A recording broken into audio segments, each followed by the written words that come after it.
Listo, inicie. Hola amigos, bienvenidos a un programa más de los presidenciables 2025 y la seguridad. Programa enfocado netamente a las consultas de la problemática o de la gran problemática que sufre el país en estos últimos años. Programa que está dedicado casualmente para ir buscando soluciones y que los candidatos y cada uno de los candidatos puedan tener esta opción, esta oportunidad para casualmente debatir, ir analizando y escuchar las propuestas que a todos nos preocupa, como es el tema de la inseguridad. El día de hoy tengo el gusto de compartir micrófono con mi gran amigo, el general Víctor Arauz, candidato a la presidencia 2025 por listas 4 del partido Pueblo, Igualdad y Democracia.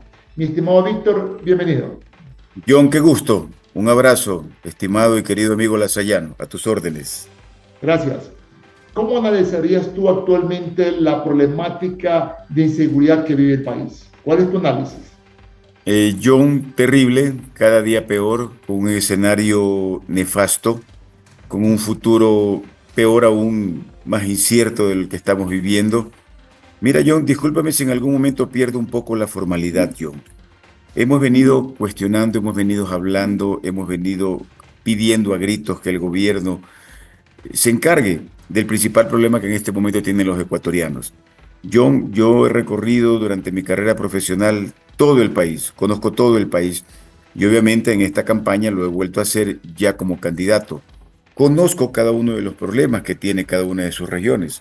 Son escenarios diferentes, pero todos redundan en el tema de la inseguridad. ¿Y qué es lo que pide el 95% de la ciudadanía, John? Es seguridad. Pero aquí podemos sentarnos a conversar, expertos en seguridad, como tú lo eres, tienes una amplia carrera en el tema de seguridad. Modestia aparte, yo 36 años en la Policía Nacional me da una solvencia profesional como para exponer criterios con fundamento, con base, pero todos los días nos encontramos en un escenario peor, John.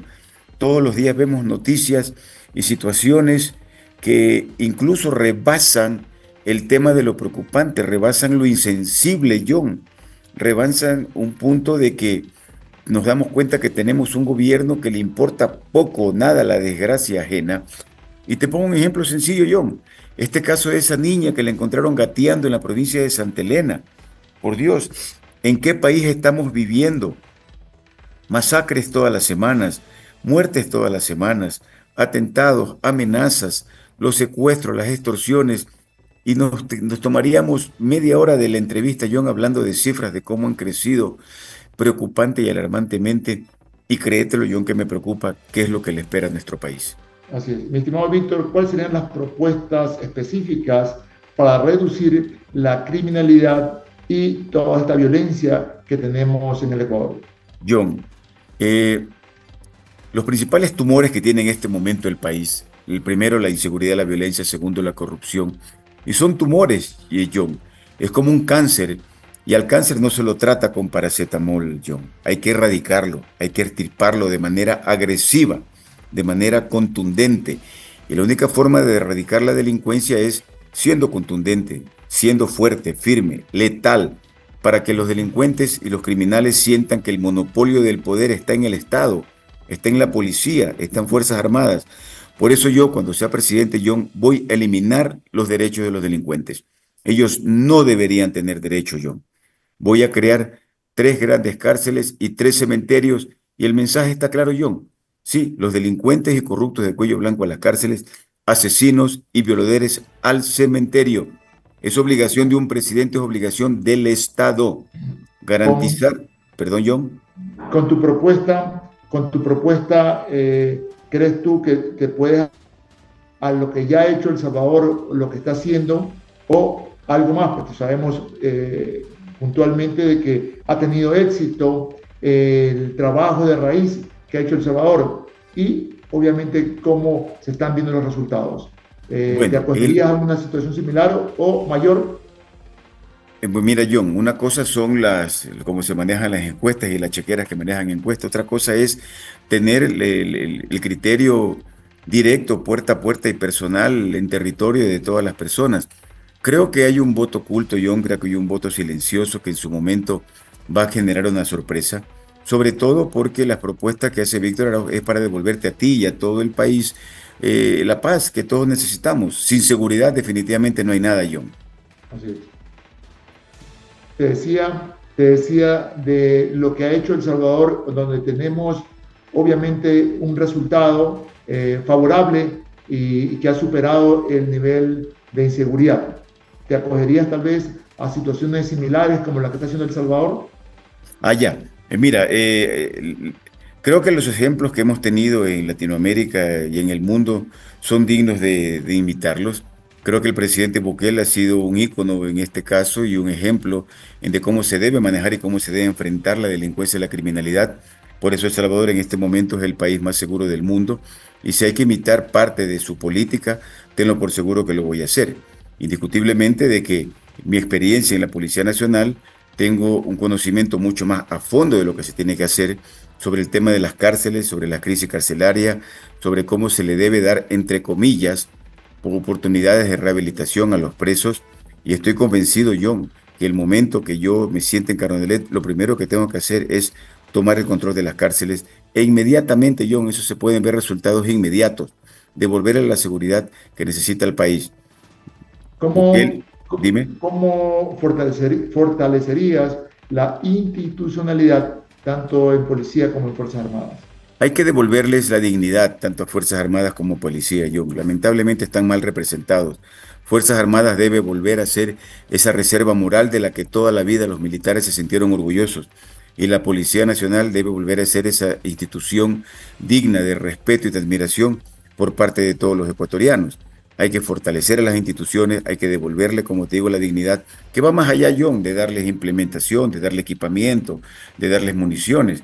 Hay que darles la certeza y la confianza de que hay un presidente que tiene un liderazgo y que les va a respaldar 100% en todo lo que hagan para devolvernos esa paz que todos necesitamos.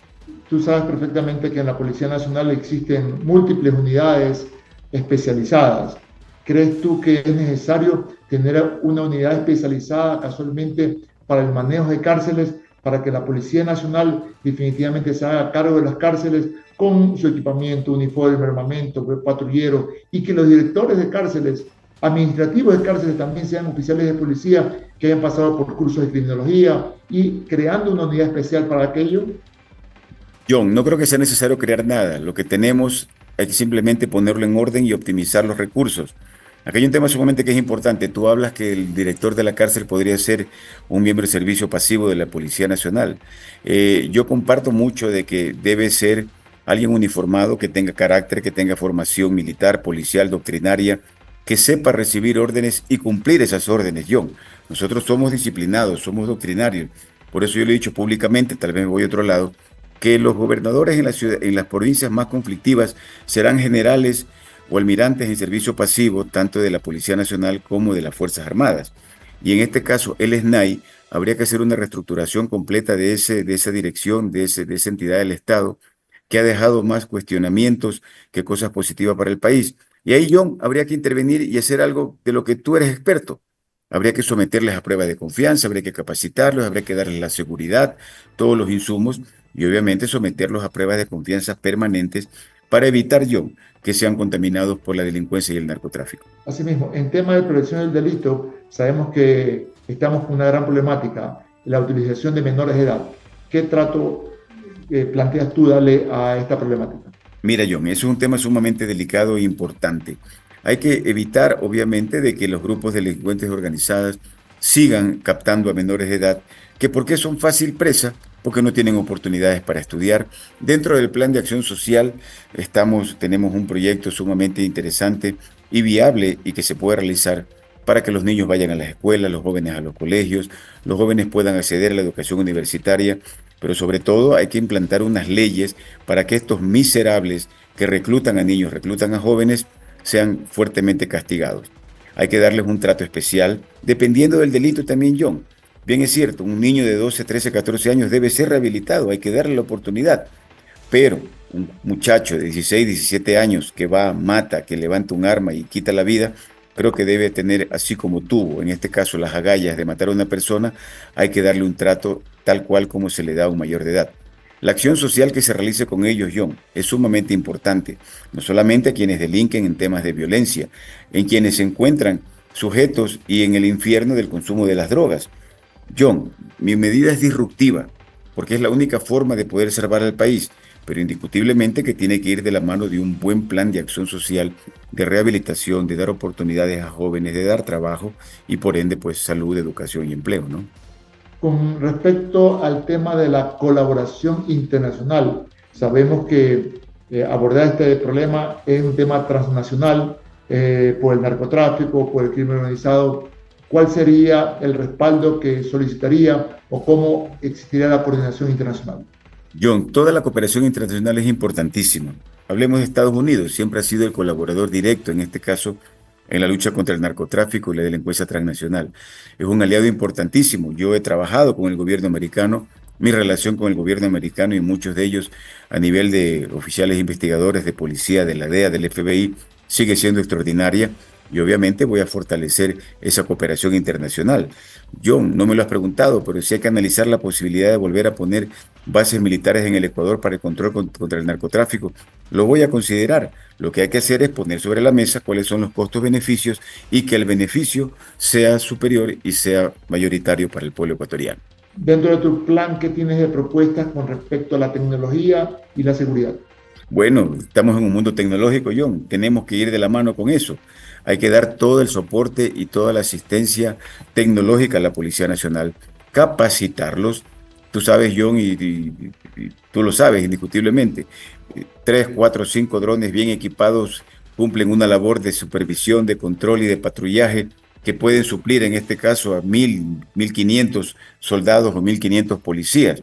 La tecnología, en este caso ahora con tanta fortaleza que se tiene, indiscutiblemente que eso va a ir de la mano con el equipamiento, con el armamento, con los chalecos, con los patrulleros, con los cascos, pero la tecnología definitivamente es la herramienta más importante que se le debe dar en este caso a policías y a Fuerzas Armadas.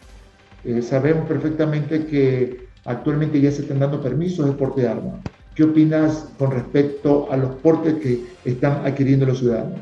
Mira, hay que ser muy cuidadoso con eso, John. Yo lo he dicho, delincuente armado que ponga en riesgo la vida de un ciudadano terminará en el cementerio porque en mi gobierno ningún policía tendrá miedo de darle bala a los delincuentes.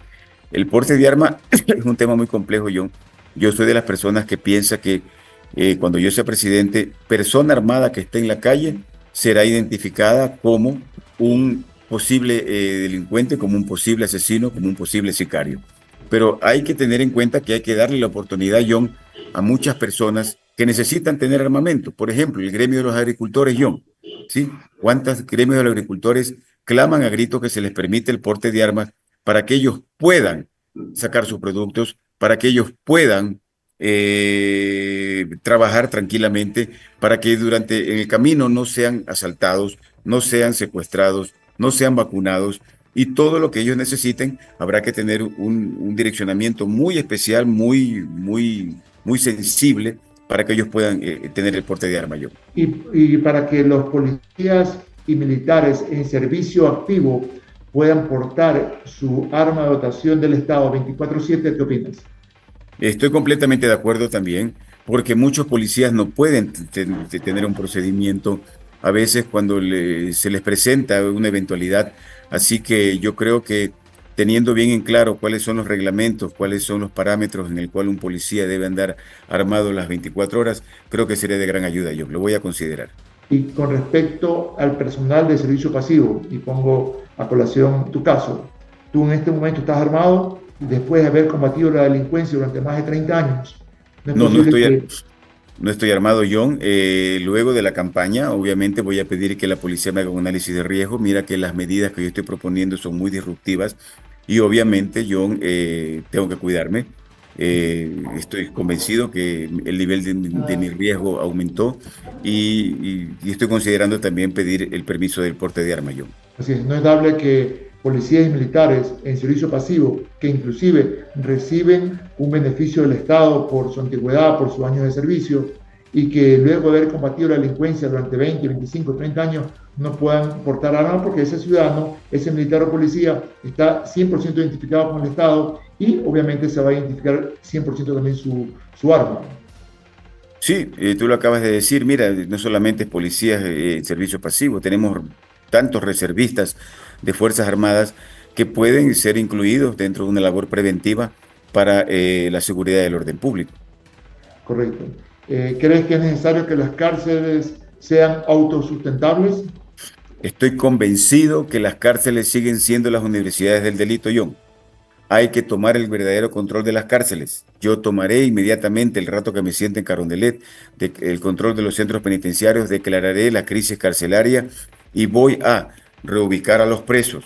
Voy a cortarle todos los privilegios que tienen. Voy a cortarles la comunicación. John, ¿quién no sabe que de las cárceles se sigue ordenando el 60% de la violencia que hay en las calles?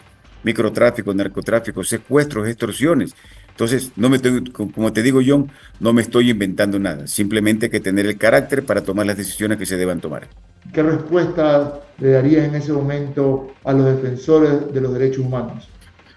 Que son unos alcahuetes de los delincuentes, John. Perdóname cambiar los papeles, John. ¿Qué derechos, y te hago la pregunta, qué derechos se merece un miserable, John? Por ejemplo, ¿qué derecho se merece el miserable que mató a esa madre en Santa Elena? ¿Qué derecho se merece un miserable que por robarte, asaltarte a ti, John, te mata y deja huérfanos a tus hijos y viuda a tu mujer? ¿Qué derecho se merece, John? Por eso yo voy a luchar implacablemente ante los organismos internacionales para aplicar la pena de muerte en el Ecuador, John. Obviamente habrá que hacer una reestructuración del sistema de justicia para que la ciudadanía vuelva a confiar en los jueces, para que esa pena de muerte sea transparentemente aplicada, John. Pero te garantizo que si aplicamos la pena de muerte en el Ecuador, a las 3, 4, 5 penas transparentemente aplicadas, se acaban los sicarios y se acaban los... Sabemos plenamente que no solamente depende del Ejecutivo, también del Legislativo y del Judicial. ¿Qué propones o qué presión habrá que hacer a la función judicial para que se alinee a las necesidades del país? Sobre todo, John, que sean transparentes, combatir con la corrupción. Tengo un plan anticorrupción que abarca todas las instituciones del Estado, John. Voy a crear la Mesa de Seguridad Ciudadana, la Secretaría de Seguridad Ciudadana, para que todas las instituciones que luchan contra el crimen saquen de la calle a los delincuentes y eviten que salgan a las 48 horas, que siga siendo una burla. John, ¿cómo puede ser posible, carajo, discúlpame, que haya más de 20.000 personas con medidas sustitutivas, con 10, 20 detenciones, y no por pasarse la luz roja, John? No por tomarse una cerveza en las esquinas, por robo agravado, por intento de asesinato, por lesiones, por violación, por secuestro, por extorsión. Vamos a tener que solicitar o implementar o exigir una auditoría de procesos a Fiscalía y Judicatura para que le respondan al país, porque existe tantas personas que no deben estar en la calle delinquiendo como que sin nada, cuando deberían estar presos. Con el ánimo de ir cerrando esta entrevista, tú hace un momento indicaste las pruebas de confianza. Sabemos perfectamente, como tú lo sabes, y asumo que has pasado por exámenes de confianza de la Policía Nacional. Existe ley y reglamento en Policía Nacional, existe ley y reglamento en Fuerzas Armadas. Se dio la ley en la función judicial, hicieron un reglamento que no tiene nada que ver con lo que tiene que ver un examen de confianza y hubo mucha polémica y todavía está, que inclusive ese reglamento de función judicial tiene que ser, ¿por qué no?, un copy de lo que ya está hecho en cuestión del reglamento de Fuerzas Armadas para exámenes de confianza. Mira, John, ¿Aplicarías tú en tu gobierno, no solamente policía, Fuerzas Armadas y función judicial, sino en tu gobierno, los que te acompañen en tu administración, el hecho del uso de polígrafo? John, todos los servidores públicos, todos los servidores públicos de todos los ministerios en los grados directivos tendrán que someterse a prueba de confianza. Tengo un plan anticorrupción que en 90 días me enteraré si alguien le está robando la plata al Estado. Yo no voy a caer en esa payasada de que después de 5 años salen informes de Contralorías y ya están fuera del país disfrutando la plata de los ecuatorianos. John, el examen poligráfico, como tú sabes, legalmente puede ser que no sea vinculante, pero sí puede ser una obligación en este caso de que se sometan para tener una referencia, una guía, una dirección de quienes no están cumpliendo bien con su trabajo, John. Así que lo voy a imponer, será una imposición, John, que el servidor público tendrá que someterse a pruebas poligráficas. Y aquí hay un detalle importante, John, si me permites terminar. Yo he tenido, creo que unas 4 o 5 pruebas poligráficas con el gobierno americano, porque trabajé yo con unidades especiales norteamericanas y he tenido unas 6, 7 pruebas poligráficas dentro de la Policía Nacional. Hay que aprender, de lo bueno se aprende, John. Sí, la objetividad con la que aplican y con la que se toma y se aplican las pruebas poligráficas, en este caso, entidades internacionales. Hay que tener claro que no se debe prostituir una prueba poligráfica para beneficio o perjuicio de alguna persona, y que lamentablemente eso es lo que ha pasado en la Policía Nacional. Por ponerte un ejemplo, la madrina ha pasado todas sus pruebas poligráficas. No digo nada, pero dejo señales. A un entendedor, pocas palabras. Así es. Y asimismo, para ir terminando, te comento que la Embajada Americana donó la capacitación para 10 miembros de la Armada del Ecuador, como también donó 10 polígrafos, y se está trabajando lentamente, pero creo que se está trabajando, se está avanzando. La FAE está en búsqueda del tema, Ejército algo tiene, pero creo que van un poco lento. No obstante, pues, como ya existe la ley, antes porque no existía, pero si ya existe ley y reglamento en Policía y Fuerzas Armadas, y por qué no ajustar el reglamento en la función judicial, casualmente para usar herramientas técnicas científicas como el polígrafo para poder comprobar la honestidad antes, durante y Y después. después. Así es. Mi estimado Víctor, muchas gracias por esta entrevista. Te deseo el mayor de los éxitos. Conozco de tu perfil desde el colegio, desde toda tu carrera profesional en la Policía Nacional. Te he seguido, hemos estado siempre en contacto. Así que conozco permanentemente tu perfil y sé que eres un excelente candidato. Te Un deseo el abrazo, mayor de los John. éxitos. Al pueblo ecuatoriano, mi compromiso con ustedes, con Dios. Voy a cambiar la Constitución, John. Dios primero en la Constitución, la familia como pilar fundamental de la sociedad. No a la ideología de géneros, con los niños nadie se mete. Y mi compromiso con ustedes y con Dios de devolver ese país de paz que todos nos merecemos. Sin seguridad no hay nada. Ese es mi compromiso con ustedes. Un camino seguro, un mejor Ecuador. Palabra de General John. Un abrazo.